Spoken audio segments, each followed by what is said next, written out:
Baik, sebelumnya Bapak melihat nih banyak kursi yang kosong nih, para kemana teman-temannya?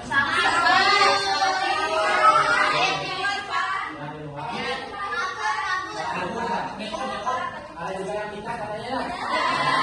Bapak lihat dong. Bapak nggak boleh bicara sama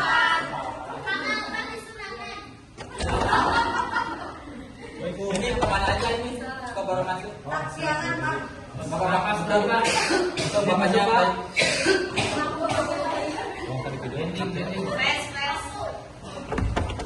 Bapak lihat juga kondisi kelasnya baik, rapi dan bersih ya. Ini perlu dipertahankan dan dengan kenyamanan kita belajar.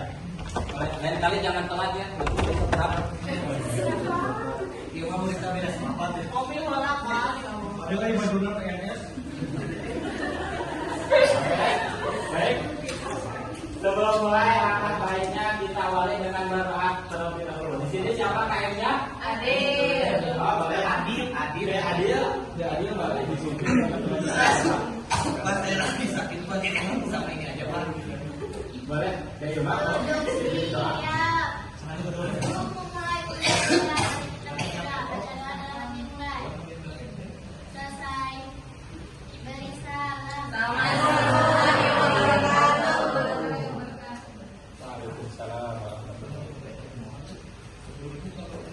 Nah, baik teman-teman, di sini Bapak ingin bertanya nih.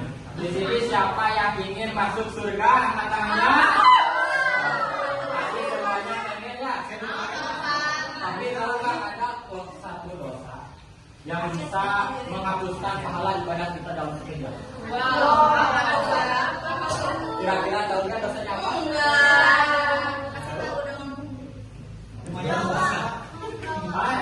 Dosa tidak bayar utang ya, salah satunya.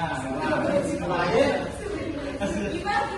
gibah bisa, tapi yang Bapak maksud sekarang adalah dosa menyakiti hati sesama.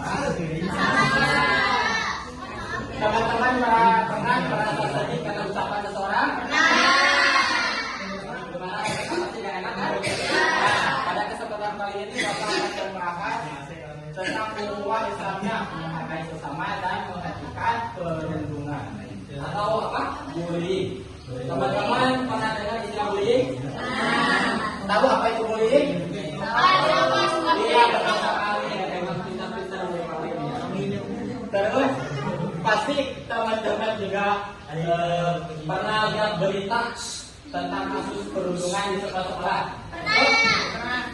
Mulai dari SD, SMP, SMA, bahkan perguruan tinggi selalu ada kasusnya. Nah, kira-kira itu kenapa bisa terjadi? Apa dampaknya dan bagaimana cara kita untuk menghindarinya? Nah, mari kita akan bahas sama-sama. Teman-teman bisa perhatikan apa ini? Bagaimana kondisi kertasnya? Mulus, putih, bersih, rapi, tidak ada cacat sama sekali. Nah, bayangkan ini adalah hati seorang teman kita yang pergi ke sekolah dengan ceria.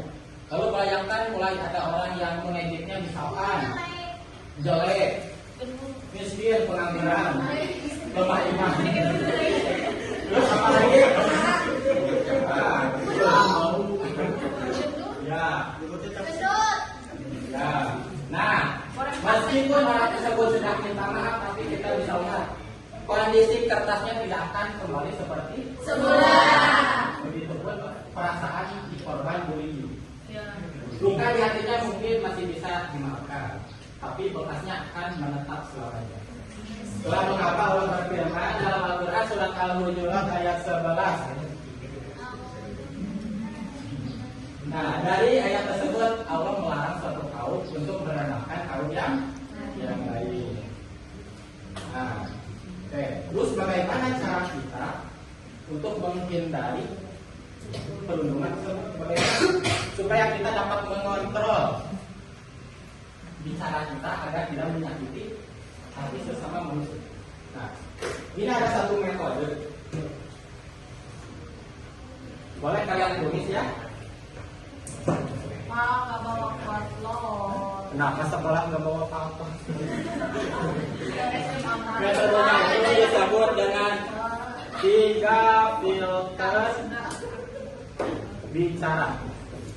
Jadi bicara pun harus ada filternya, harus disaring, jangan ikut terus. Yang apa aja? Yang pertama ada filter kebenaran. Filter apa? Kebenaran. Jadi kita perlu mengetahui dulu, boleh Mas?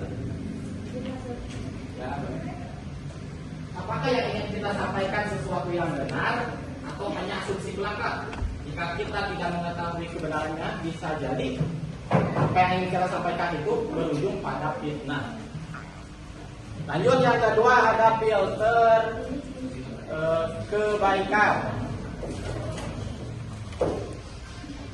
Jadi juga kita perlu mengetahui apakah yang ingin kita sampaikan itu bisa menyenangkan hati teman kita atau bahkan bisa menyinggung perasaannya, membuatnya bersedih. Dan yang ketiga ada filter kebermanfaatan. Kita juga perlu mengetahui apakah yang ingin kita sampaikan itu ada gunanya. Misalkan bisa membuat orang lain jadi lebih bersemangat atau tambah percaya dirinya, atau hanya omong kosong belaka. Itu. Nah, lalu ketika kita tidak lulus dari 3 filter ini, ucapan kita, maka lebih baik diam. Tahu sabda Nabi apa? Masya Allah, karena berdiam untuk dengan tujuan menjaga perasaan orang lain itu lebih baik daripada berkata yang tidak difilter. Jadi itu karena ucapan yang keluar dari mulut kita tidak bisa kita tarik kembali. Jadi ketika kata itu tidak membawa kebenaran, tidak mengandung kebaikan dan tidak ada manfaatnya, maka lebih baik disimpan rapat-rapat. Jadilah pribadi yang lisannya itu menyejukkan, bukan menghancurkan masa depan orang lain. Oke? Itu. Nah, sekarang ada tugas sedikit. Minta tolong dibagikan ke teman-temannya. Saya sampaikan satu orang satu saja. Siapkan juga alat tulisnya ya. Boleh, santai. Udah, pegang satu. Nah, di kertas itu kalian tulis pesan positif untuk teman kalian. Jadi kalian berpasangan dulu, lalu tulis satu kalimat dong, satu kata. Untuk pesan positif yang ditujukan untuk teman kalian. Maka kasih waktu 30 detik. Dan teman-teman di rumah, kalian juga tulis hal yang sama yang kalian tujukan untuk orang tua kalian, ya? Siapa? Pesan positif ya Pak? Ya, untuk teman kalian. Masih ada dong kebaikannya. Pesannya harus sudah terfilter dari 3 filter bicara ini. Harus sesuatu yang benar, ada baiknya dan ada manfaatnya. Contohnya misalkan, terima kasih ya, kalau sudah jadi teman baik. Modal Pak. Pak, izin bertanya, kalau misalkan di buku ini teh mengucapkan aku suka padamu gitu, gak apa-apa. Kamu temannya harus sama laki-laki lagi. Kita lagi di kelas, jangan oke? Oh baik Pak. Sudah? Kalau sudah kalian boleh kasihkan ke temannya masing-masing. Boleh dibaca kira-kira dapat pesan apa dari temannya? Belum atuh Pak, belum. Oh belum, boleh. Oh iya. Desati boleh coba bacakan dapat pesan apa dari temannya? Makasih ya Pak. Kasih ke siapa? Kasih ke siapa Pak? Ke temannya yang tadi Bapak suruh berpasangan-pasangan. Oh,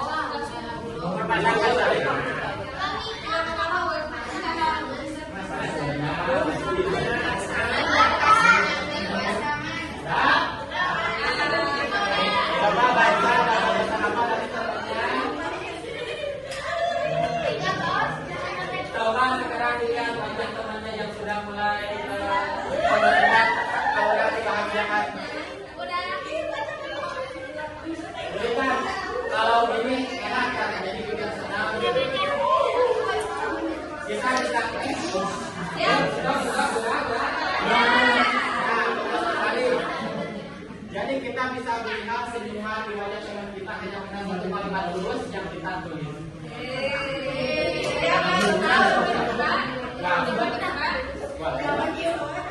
Pak, ini mah mendoakan yang tidak baik, Pak. Berarti perkataannya belum terfilter. Jadi kayaknya kalau kita katakan kita ya dapat sampaikan.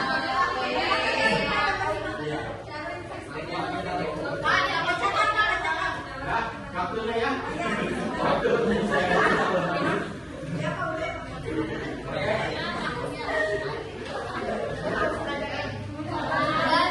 Nah, ini perlu kalian juga perhatikan dalam kehidupan sehari-hari. Ingat, perkataan baik yang keluar dari lisan kita bernilai pahala di sisi Allah, dan senyuman yang kita pancarkan kepada saudara kita bernilai sedekah. Dikarenakan waktu juga yang sedikit lagi ya, di sesi hari ini Bapak ingin berpesan kepada teman-teman semua. Dunia ini sudah cukup keras, jadi jangan ditambah lagi dengan lisanmu yang tajam dan keganasan tanganmu dalam mengetik sesuatu. Karena Rasulullah bersabda, Muslim sejati adalah dia yang mampu membuat orang lain merasa aman dari perbuatan lisan dan tangan. Mari kita sama-sama berkomitmen di kelas ini tidak ada yang merasa lebih tinggi, karena kita semua sama-sama ciptaan Allah yang mulia. Mudah-mudahan Allah melembutkan hati kita semua. Mari kita tutup dengan mengucapkan hamdalah dan doa kepada